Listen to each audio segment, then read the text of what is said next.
15वीं शताब्दी में जन्मे कबीरदास ने लिखा था, प्रेम गली अति सांकरी तामे दो न समाही। यानी प्रेम की गली या कहें प्रेम रूपी मन में ईश्वर और अहंकार दोनों एक साथ नहीं रह सकते। और इसी बात में फेर बदल करके आज की दस्तक देते हुए हमें कहना पड़ रहा है, धर्म गली अति सांकरी। यानी धर्म से जुड़े मन में धार्मिक आस्था और दूसरे धर्म के प्रति विरोध दोनों को एक साथ नहीं रखा जा सकता। लेकिन हमारे देश भारत में अभी भी यही हो रहा है।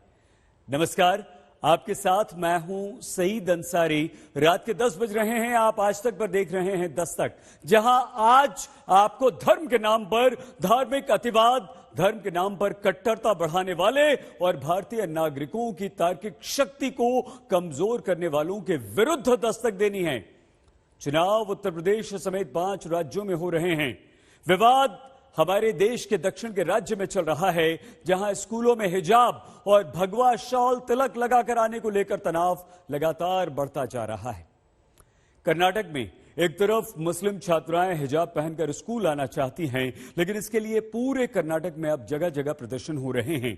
हाईकोर्ट के निर्णय का इंतजार किया जा रहा है। इस बीच स्कूल्स में धार्मिक रूप से ऐसे विवाद ने जन्म ले लिया, जहां अब भगवा वस्त्र पहनकर स्कूल आने की मांग करते हुए दूसरी तरफ के छात्र आने लगे हैं। सवाल यह है, जहां बात शिक्षा के स्तर टीचर्स की होनी चाहिए, वहां क्यों धर्म के नाम पर विवाद छिड़ा हुआ है?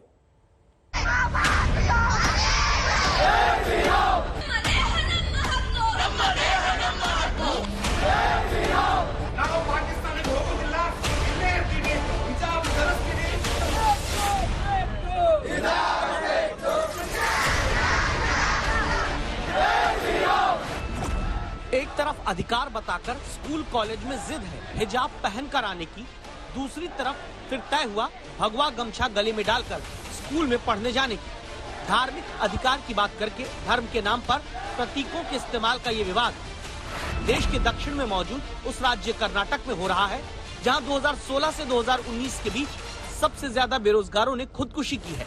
2019 में कर्नाटक में देश में सर्वाधिक 553 लोगों की जान बेरोजगारी की समस्या के कारण खुदकुशी करने से हुई।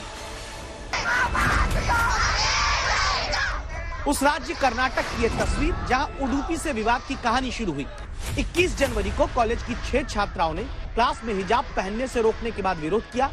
विवाद उसके बाद उडुपी के अलावा अन्य जिलों तक फैल गया। उडुपी, मांड्या, एलगावी, हुबली, हासन, शिवमोगा तक या तो छात्राएं खुद प्रदर्शन करते हुए हिजाब पहनकर कॉलेज आने की मांग कर रही हैं, या फिर हिजाब के समर्थन में राजनीतिक दल, दूसरे युवा प्रदर्शन कर रहे हैं।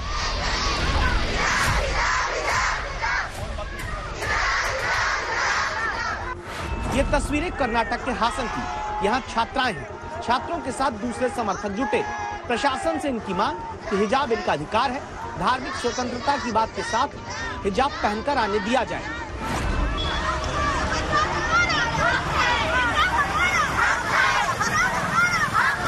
जिंदगी भर से ये हिजाब है, लेकिन ये जो भी हो रहा है ये बस मुल्क में फसाद करवाना और 2003 ये हिंदू राष्ट्र के नाम पे ये सब कुछ किया जा रहा है। हाल ही में एक रिपोर्ट आई है जिसमें साफ बताया गया है कि 2022 में इनका जो भी मसौदा है वो तैयार हो चुका है। ये हमारी कॉन्स्टिट्यूशन को बदलना चाहते हैं। देश के उत्तरी हिस्से में जब चुनाव चल रहा है, अचानक दक्षिणी राज्य कर्नाटक में धर्म के आधार पर छात्रों के बीच किस कदर हिजाब वर्सेस भगवा बनाम नीला में ये विवाद फैलता जा रहा है।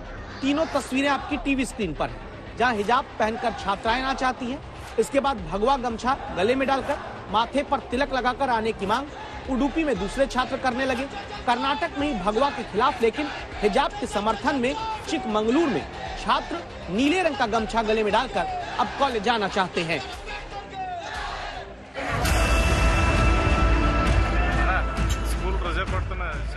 21 जनवरी को शुरू हुए विवाद की स्थिति यह है कि शिक्षक अच्छी पढ़ाई, अच्छी किताबों की मांग को लेकर नहीं, हिजाब और भगवा गमछे की मांग पर छात्र बंट गए।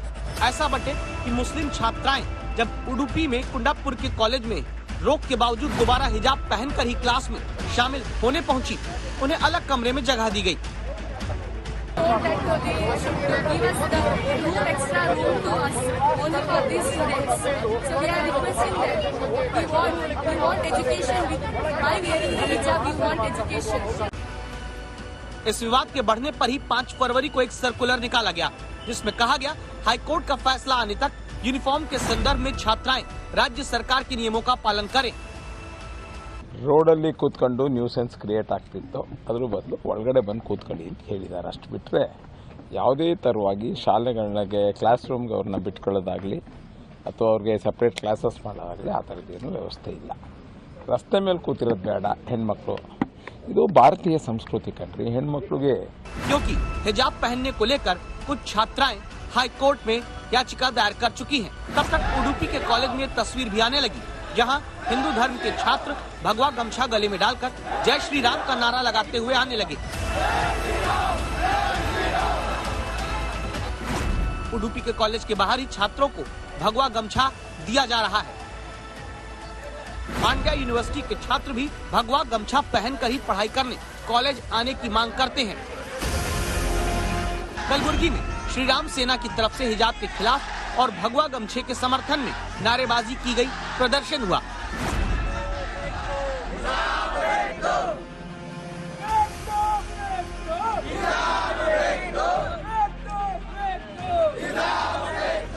हालत ये कि 17 से 18 साल के जिन युवा छात्रों को अभी हिजाब और भगवा गमछा के विवाद से दूर अपने मुख्य अधिकार शिक्षा की बात करनी चाहिए, वहाँ छात्रों की शिक्षा की कीमत पर हिंदू राष्ट्र और हिजाब की बात हो रही है।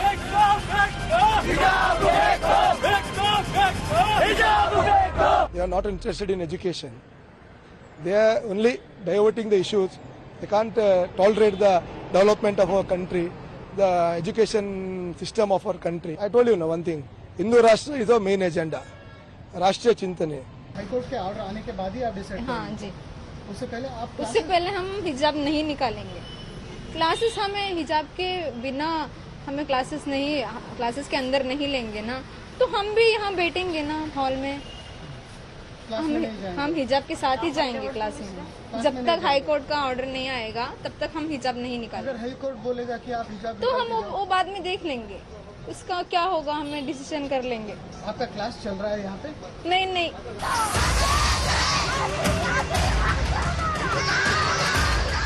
यहाँ 2 सवाल जन्म लेते हैं। कोई यूनिफॉर्म जब तय हो तो क्या उसे छोड़कर धर्म के आधार पर अपनी धार्मिक पहचान के साथ आना जरूरी है? सवाल ये भी कि ऐसे विवादों को बढ़ावा तभी क्यों मिलता है जब चुनाव कहीं पर देश में होते हैं। इन सवालों के साथ इस हकीकत को नोट कर लीजिए। कॉलेज में हिजाब वर्सेस भगवा गमछे की ये लड़ाई उस कर्नाटक में जारी है जहां 2016 में 224, 2017 में 375, 2018 में 464 और 2019 में 553 लोगों ने बेरोजगारी के कारण खुदकुशी कर ली। शिक्षा से योग्यता और डिग्री मिलती है, उसी योग्यता और डिग्री के आधार पर आगे ये छात्र नौकरी पाएंगे, न कि ये पूछकर कि हिजाब पहनकर पढ़ाई करने कॉलेज गए थे या भगवा गमछा पहनकर क्लास में आए थे। उडुपी से नोलन पैट्रिक के साथ आज तक ब्यूरो।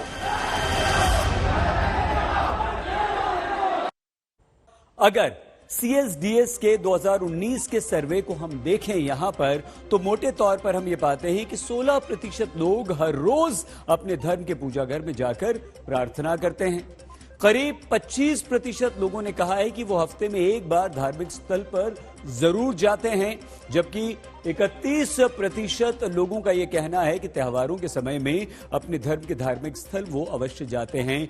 धर्म का प्रभाव इतना ज्यादा है कि प्यू रिसर्च सेंटर के सर्वे के अनुसार 64% हिंदू नागरिकों का यह मानना है कि सच्चा भारतीय होने के लिए हिंदू होना भी बहुत जरूरी है, जबकि 84% हिंदुओं के मुकाबले 91% भारतीय मुसलमान नागरिक अपने जीवन में धर्म को महत्वपूर्ण मानते हैं और महत्वपूर्ण स्थान देते हैं। धर्म का काम होता है उसे मानने वालों को सही राह दिखाना, लेकिन धर्म के नाम पर क्या गलत सलाह राह दिखाए जाने लगती है। खबर यह है कि उत्तर प्रदेश के देवबंद में एक फतवे के बाद दारुल उलूम देवबंद की वेबसाइट से विवादित अंश को हटा दिया गया।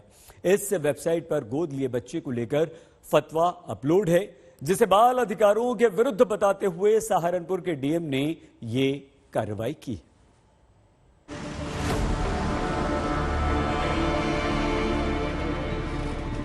दारुल उलूम देवबंद, जो भारत ही नहीं एशिया का सबसे बड़ा मदरसा है, 70 एकड़ में फैला ये मदरसा देवबंद शहर की पहचान है, जिसका मकसद देवबंदी विचारधारा को पूरी दुनिया में फैलाना है।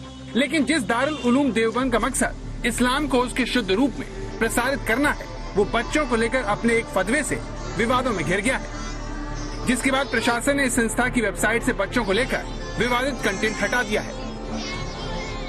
उनका जो वो लिंक है, उस लिंक को रोका गया है और कल जो है, जो मुझे सूचना दिया गया है एसडीएम देवबंद द्वारा, उस सूचना के मुताबिक वहाँ से वो जो आपत्तिजनक सामग्री है, उसकी जो पब्लिक व्यूइंग है या पब्लिक डोमेन में जो वो था, उसको उन लोगों ने अभी जो है हटवा लिया है। दावा किया गया है कि दारुल उलूम की वेबसाइट पर बच्चों को गोद लेने के संबंध में विवादित फतवा अपलोड है, जिसमें बताया गया कि बच्चे को गोद लेना गैर कानूनी नहीं है, लेकिन शरीयत के मुताबिक गोद लिए बच्चे को संपत्ति में कानूनी हक नहीं होता है। फतवे में यह भी कहा गया है कि बालिग होने पर ऐसे बच्चे से पर्दा भी वाजिब है और वो किसी भी मामले में उत्तराधिकारी नहीं हो सकता। इसे लेकर एक व्यक्ति ने राष्ट्रीय बाल संरक्षण आयोग में शिकायत दर्ज की थी, जिसके बाद आयोग ने सहारनपुर के जिलाधिकारी को इस मामले में जांच करने के आदेश दिए।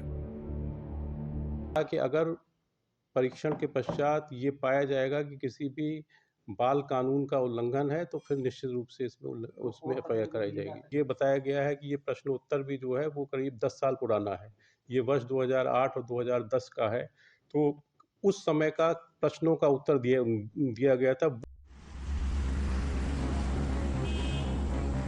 शिकायतकर्ता की तरफ से एनसीपीसीआर को भेजे गए लिंक में दावा किया गया कि दारुल उलूम की वेबसाइट में स्कूलों के सिलेबस, किताब, कॉलेजों के यूनिफॉर्म, गैर इस्लामिक माहौल में बच्चों की शिक्षा, लड़कियों की उच्च मदरसा शिक्षा से संबंधित फतवे हैं, जो बच्चों के अधिकारों की खुलेआम अवहेलना करते हैं। वहीं इसके जवाब में संस्था ने सुप्रीम कोर्ट का हवाला देते हुए बच्चों को लेकर जारी फतवों को केवल मशवरा करार दिया है। संस्था का कहना है कि इसे मानने के लिए लोग बाध्य नहीं हैं। अनिल भारद्वाज, सहारनपुर, आज तक। प्रधानमंत्री नरेंद्र मोदी ने आज संसद में कांग्रेस को जमकर घेरा। राष्ट्रपति के अभिभाषण में कांग्रेस पर जमकर हमला बोलते हुए प्रधानमंत्री नरेंद्र मोदी ने देश के पहले प्रधानमंत्री पंडित जवाहरलाल नेहरू का बार बार उल्लेख किया और कांग्रेस की सरकार में गरीबी और महंगाई के बारे में बताया और ये कहा कि अगर आज कांग्रेस की सरकार होती तो वो भी नेहरू जी की ही तरह अपने हाथ झाड़कर खड़ी हो जाती और सारा ठीकरा कोरोना पर फोड़ देती।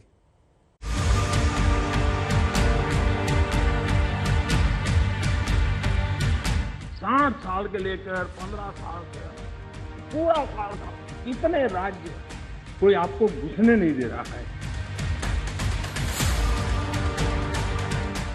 जिस प्रकार से आप बोलते हैं, जिस प्रकार से मुद्दों से जुड़ते हैं, ऐसा लगता है कि आपने मन बना लिया है कि 100 साल तक सत्ता में नहीं आना है। खैर, अब आपने ही तय कर लिया है 100 साल के लिए, तो फिर मैंने भी तैयारी कर ली है।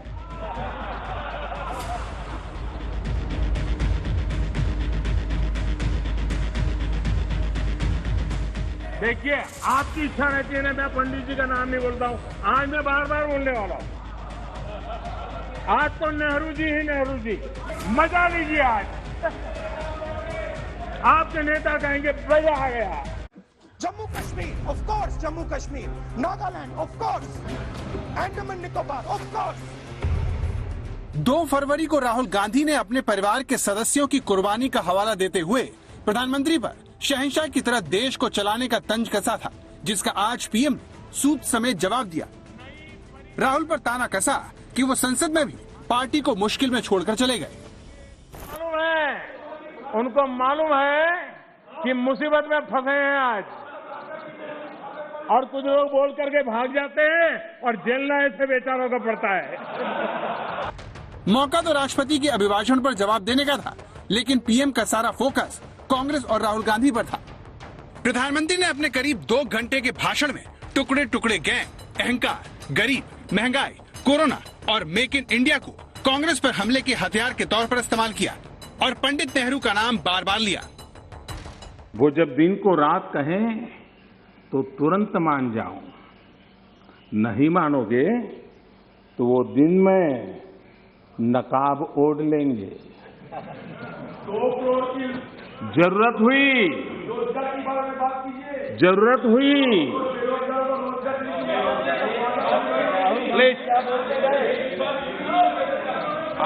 जरूरत हुई तो हकीकत को थोड़ा बहुत मरोड़ लेंगे। वो मगरूर है, खुद की समझ पर बेइंतहा। उन्हें आईना मत दिखाओ, इन्हें आईना मत दिखाओ, वो आईने को भी तोड़ देंगे।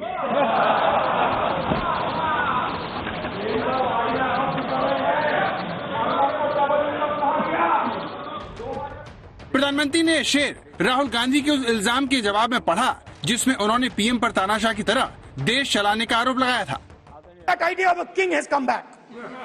That there is a king, a Shahin Shah, a ruler of rulers, a master of masters. Now what is happening? The instruments of the conversation between our peoples, what we call the institutions of our country, are being attacked and captured by one idea. अपने इसी भाषण में राहुल गांधी ने मोदी सरकार पर देश की मूल भावना को चोट पहुंचाने का आरोप लगाया कि मोदी सरकार देश को संवाद से नहीं चला रही। इसके जवाब में पीएम ने कहा कि उन्होंने देश को एक सूत्र में बांधा, लेकिन कांग्रेस का गेम प्लान विभाजन की राजनीति से आगे ही नहीं बढ़ पा रहा। कांग्रेस को हमेशा से इन बातों से नफरत रही है। विभाजनकारी मानसिकता उनके डीएनए में घुस गई है। अंग्रेज चले गए, लेकिन बांटो और राज करो, ये नीति कांग्रेस ने अपना चरित्र बना लिया है। और इसलिए ही आज कांग्रेस टुकड़े टुकड़े गैंग की लीडर बन गई है।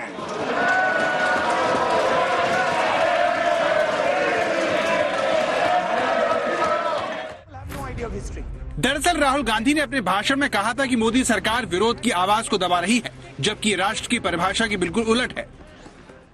My grandmother was shot 32 times and my father was blown into bits. So I understand a little bit about what this country is. My blood has been sacrificed not by me, by my great grandfather, by my grandmother, by my father for this country. So I understand what it is. शायद राहुल गांधी के इसी बयान को सुनकर PM ने अपने पलटवार के केंद्र में जवाहरलाल नेहरू को रखा और कांग्रेस के शासनकाल की महंगाई और गरीबी का जिक्र किया। पंडित नेहरू जी ने लाल किले पर से कहा था, और ये उस जमाने में कहा गया था, तब ग्लोबलाइजेशन इतना नहीं था, नाम मात्र का भी नहीं था। उस समय नेहरू जी लाल किले से देश को संबोधन करते हुए क्या कह रहे हैं? कभी कभी कोरिया में लड़ाई भी हमें प्रभावित करती है। इसके चलते वस्तुओं की कीमतें बढ़ जाती है और यह हमारे नियंत्रण से भी बाहर हो जाती है। देश के सामने देश का पहला प्रधानमंत्री हाथ ऊपर कर देता है, हाथ ऊपर कर देता है। आगे क्या कहते हैं? देखो जी, आपके काम की बात है। आगे कहते हैं, पंडित नेहरू जी आगे कहते हैं, अगर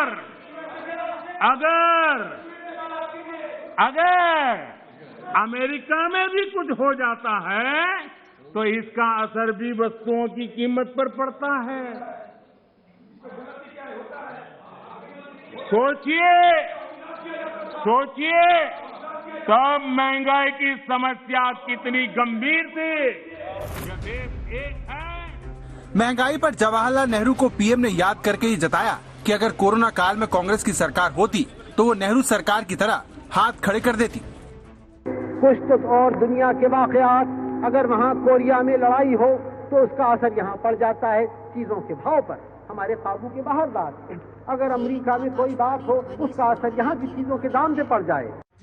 प्रधानमंत्री ने नेहरू सरकार के अलावा मनमोहन सरकार की भी याद दिलाते हुए कांग्रेस को आड़े हाथों लिया और कहा कि आज भले ही पी चिदम्बरम महंगाई पर अखबारों में लेख लिखे, लेकिन यूपीए सरकार में वो इस मुद्दे को लेकर असंवेदनशील बने हुए थे।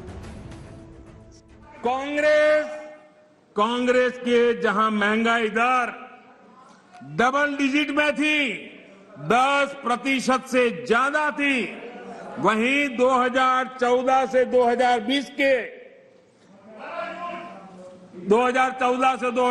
तक महंगाई 5% से कम रही है, 5% से कम रही है। महंगाई की तरफ पीएम ने राहुल गांधी के गरीबी वाले बयान पर भी पलटवार किया, जिसमें कांग्रेस सांसद ने मोदी सरकार पर गरीबी बढ़ाने का आरोप लगाया था।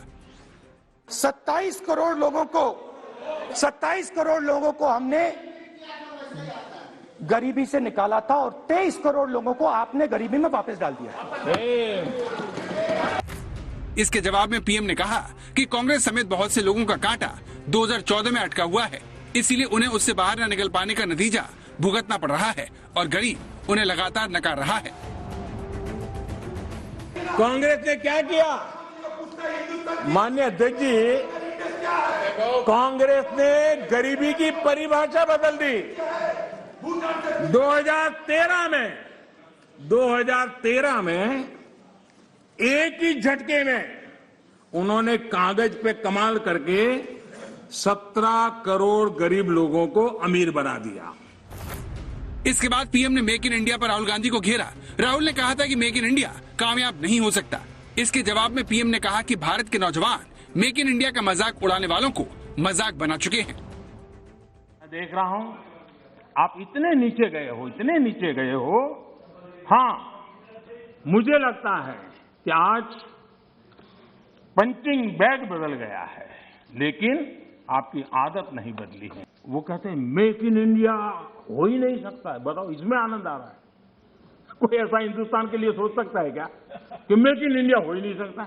अरे भाई, आपको तकलीफ होगी, हम आकर के करेंगे, ठीक है, ऐसा बोलो। देश को क्यों गाली देते हो जी? देश के खिलाफ क्यों बोलते हो? मेक इन इंडिया हो नहीं सकता। मेक इन इंडिया का मजाक उड़ाया गया और आज देश की युवा शक्ति ने, देश के एंटरप्रेन्योर ने करके दिखाया है। आप मजाक के विषय बन गए हो।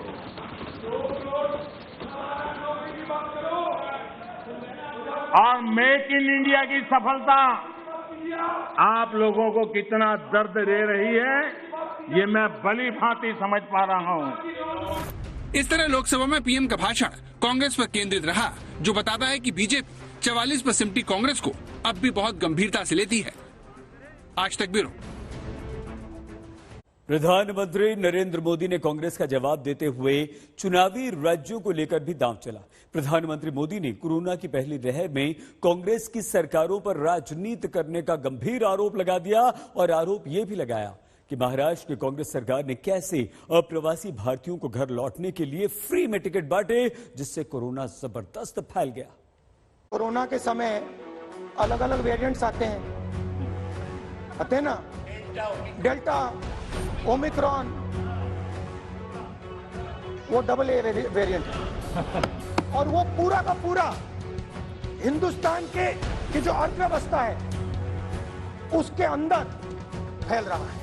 कांग्रेस में ऐसे लोग बैठे हैं जो कहते हैं, जो हमारे उद्यमी हैं, उनके लिए कहते हैं, और आपको भी जानकर के आश्चर्य होगा, क्या कहते हैं?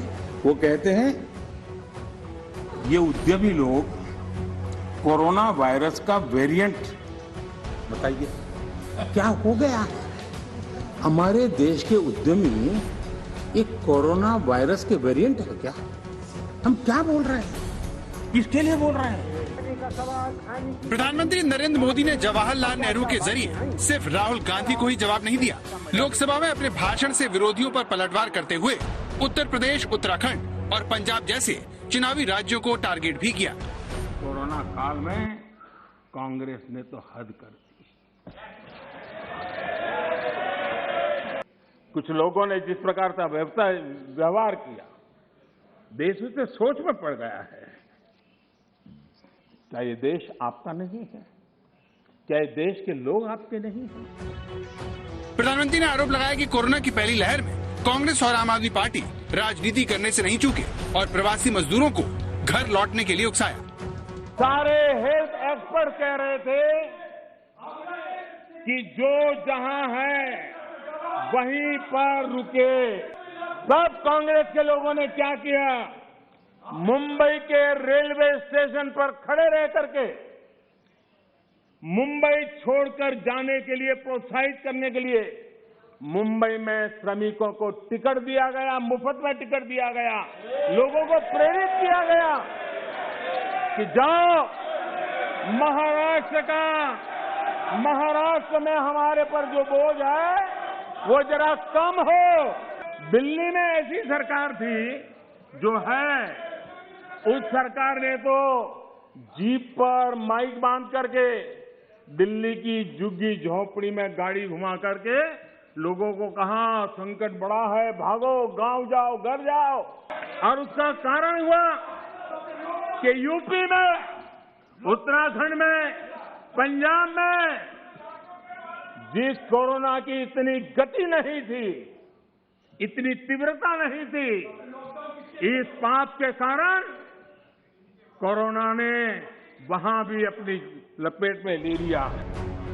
पहली लहर में जब सारे देश में लॉकडाउन लगा हुआ था, तब प्रवासी मजदूरों की इस पीड़ा को लोगों ने अपने घरों में बैठकर महसूस किया था। करोड़ों लोग भूखे प्यासे भटकते हुए अपने घर पहुंचे थे। इनमें सबसे ज्यादा संख्या यूपी और बिहार के मजदूरों की थी, जिनके साथ हुए इस बुरे सलूक के लिए पक्ष और विपक्ष दोनों में आज भी टकराव होता है। आप अपनी जवाबदेही कब देंगे? आप कांग्रेस को बार बार कोसें, आप विपक्ष को कोसें, चलिए होता है, राजनीति में होता है, पर कहीं ना कहीं देश के प्रधानमंत्री हैं, he is responsible for this entire country. आप विपक्ष के लिए भाषण में इतना समय व्यर्थ करेंगे तो जनता का जवाब कब देंगे? कुछ सोचे बगैर, उनको कोई सहारा सपोर्ट दिए बगैर आपने लॉकडाउन घोषित कर दिया। और आज आप इनको देखिए कि बिना कोई शर्म नहीं है, आकर बोलते हैं कि कांग्रेस ने मदद क्यों की मजदूरों की। अरे आपकी तरह हम थोड़े ही हैं कि बेसहारा छोड़ दें मजदूरों को। आपने आज हमारी एक तरह से तारीफ की है। हाँ, हमने मदद की मजदूरों की, हमें गर्व है इस बात पर कि हमने मजदूरों की मदद की है। शर्म आपको आनी चाहिए कि आपने मजदूरों को ऐसे सड़क पर छोड़ दिया। दस्तक में आज के लिए बस इतना ही। आप प्लीज अपना बहुत ख्याल रखिएगा। देखते रहिए आज।